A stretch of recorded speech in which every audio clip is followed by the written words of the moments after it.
Hello friends, मैं doctor Anjali Mishra, Kalkari hospital. Actually आज मैं सामने इसलिए हूँ कि मुझे इस बीच बहुत सारे क्वेश्चंस आ रहे हैं कि भाई जो मदर्स को कन्फ्यूज़न है कि अगर हम पॉजिटिव हैं तो फीडिंग करानी कि नहीं करानी है, अगर हम पॉजिटिव नहीं हैं, हम सस्पेक्टेड हैं तो फीडिंग कराएं ना कराएं, अगर हम कराएं तो कैसे कराएं, और क्या क्या प्रिकॉशंस हमें रखनी है, बच्चे को अपने पास रखना है या आइसोलेट करना है। तो इन सारी बहुत सारे क्वेश्चंस हैं जो इस बीच मेरे सामने आए, इसलिए मैं आपके सामने आज हूँ इन कुछ क्वेश्चंस को क्लियर करने के लिए। तो पहला ये है कि भाई ब्रेस्ट मिल्क देना है या नहीं देना है। तो फर्स्ट ऑफ ऑल जो अभी तक रिसर्चेस शो करती हैं, जो अभी तक रिसर्चेस हो रखी हैं, उनमें यही आया हुआ है कि ब्रेस्ट मिल्क में कोरोना वायरस स्टैंड नहीं कर पाता। ठीक है, बहुत स्टेबल, उसमें स्टेबल नहीं हो पाता, मतलब वहाँ तक पहुँचना मुश्किल है उसका। तो एक सिंपल सी बात है कि डेफिनेटली कराना चाहिए, मतलब कराना ही कराना है, ब्रेस्ट फीडिंग कराना ही कराना है, क्योंकि ब्रेस्ट फीडिंग एक तरह समझ लीजिए कि आपके बच्चे के लिए वो हर तरह से बेस्ट है, क्योंकि उसमें आपको हीमोग्लोबिन्स मिलेंगे, उसको उसकी इम्यूनिटी को और बेहतर कर देंगे। तो उसे बंद करने का ये मतलब हो जाएगा कि आप उल्टा अपने बच्चे की इम्यूनिटी को आप खतरे में डाल रहे हैं। तो ब्रेस्ट फीडिंग ज़रूर करानी है, ये पहला मेरा आंसर हुआ। नेक्स्ट है कि अगर मदर सस्पेक्टेड है तो क्या करें। अगर मदर सस्पेक्टेड है तो भी आपको ब्रेस्ट फीडिंग करानी करानी, मतलब सिर्फ और सिर्फ माँ का दूध पिलाना है।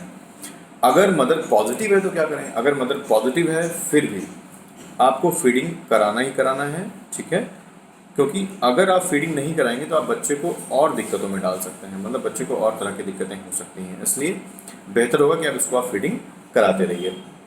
इसके बाद कुछ क्या प्रिकॉशंस ली जाए। अगला ऑप्शन है कि भाई अगर बाली बच्चा मदर पॉजिटिव है तो बच्चे को फीडिंग कराने के टाइम पे आपने कहा सर हाँ ठीक है आप करा सकते हैं, बट कुछ प्रिकॉशंस लेकर करानी है। प्रिकॉशंस क्या हैं? उन प्रिकॉशंस में पहले प्रिकॉशन है कि आप बच्चे को जब भी लेकर बैठें तो पहला काम ये करें, अपना हाथ साफ कर लें, ब्रेस्ट को अच्छे से साफ कर लें, कम से कम हाथ को अच्छे से सोप लेके, और जो भी प्रोटोकॉल्स हैं उनको फॉलो करते हुए, 6 स्टेप जो हैं उनको फॉलो करते हुए, ठीक है, आप करके फिर बच्चे को लेकर बैठें। नंबर 1। नंबर 2, अपने ब्रेस्ट को भी लगभग 10 से 20 सेकंड तक लगभग साफ करके क्लीन कर लें, फिर बच्चे को फीडिंग कराने के लिए रेडी करें। हाथ को सैनिटाइज कर लें, और हमेशा ध्यान रखें कि नया मास्क पहन कर रखें। नया मास्क पहने, बच्चों को फीडिंग कराएं, इसके बाद वो मास्क उतार कर आप फेंक दें, अगली फीडिंग पे फिर आप मास्क को नया कर लें। अब मान लीजिए मास्क नहीं मिल पा रहा है, क्योंकि बहुत सारी ऐसे घर भी हैं जो कि मास्क को अफोर्ड नहीं कर सकते, तो आप नॉर्मल कपड़े का मास्क पहनकर प्रॉपरली डबल मास्क पहन लें और आप आराम से बच्चे को फीडिंग करवा सकते हैं। ठीक है। अब दूसरी चीज़ आती है कि बच्चे को आइसोलेट करना है कि नहीं करना है। बच्चे को कतई आइसोलेट नहीं करना है। 12 साल से छोटा बच्चा है तो आप उसको आइसोलेट नहीं कर सकते। अगर वो बच्चा ब्रेस्ट फीडिंग पे है तो कोई मतलब बनता ही नहीं है।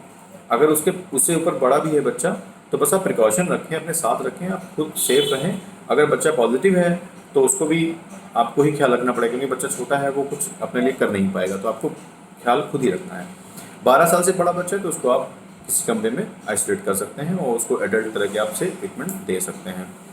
इसके बाद है कि फेस मास्क जो है कौन सा लगाएं। तो मैंने आपसे बताया कि फेस मास्क जरूरी नहीं कि आप हमेशा सर्जिकल मास्क जो ये है या 3 प्लाई ये लगाना ज़रूरी नहीं है। अगर आप घर में चाहें तो आप घर में अपने नॉर्मल मास्क लगा सकते हैं, तो उसमें कोई दिक्कत वाली बात नहीं है। अगर बच्चे को आप मान लीजिए डायरेक्ट ब्रेस्ट फीड नहीं ले रहा है बच्चा, तो क्या करना है। अगर डायरेक्ट ब्रेस्ट फीड नहीं ले रहा है बच्चा तो आप उसको एक्सप्रेस्ड ब्रेस्ट मिल्क दे सकते हैं, मतलब अपना मिल्क जो है किसी एक साफ सुथरा बर्तन में निकाल के और बच्चे को आप चम्मच कटोरी से पिला सकते हैं। ध्यान रहे कि बर्तन गंदा ना हो।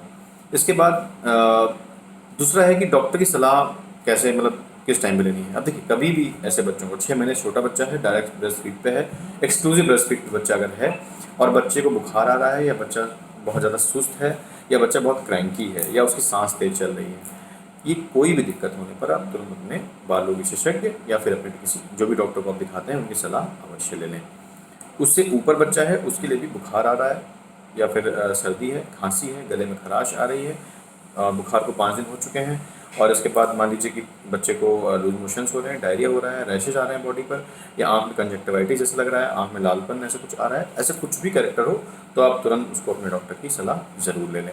तो मेरे ख्याल से मैंने यहाँ पर मैक्सिमम मदर्स की कन्फ्यूजन को क्लियर किया। अगर कोई कन्फ्यूजन क्लियर नहीं होता है तो फिर आप मुझे फ़ोन कर सकते हैं, या आप अपने जो भी बाल विशेषज्ञ हैं आपके, आप उनको ज़रूर सलाह उनकी अवश्य ले लें। ठीक है, थैंक यू।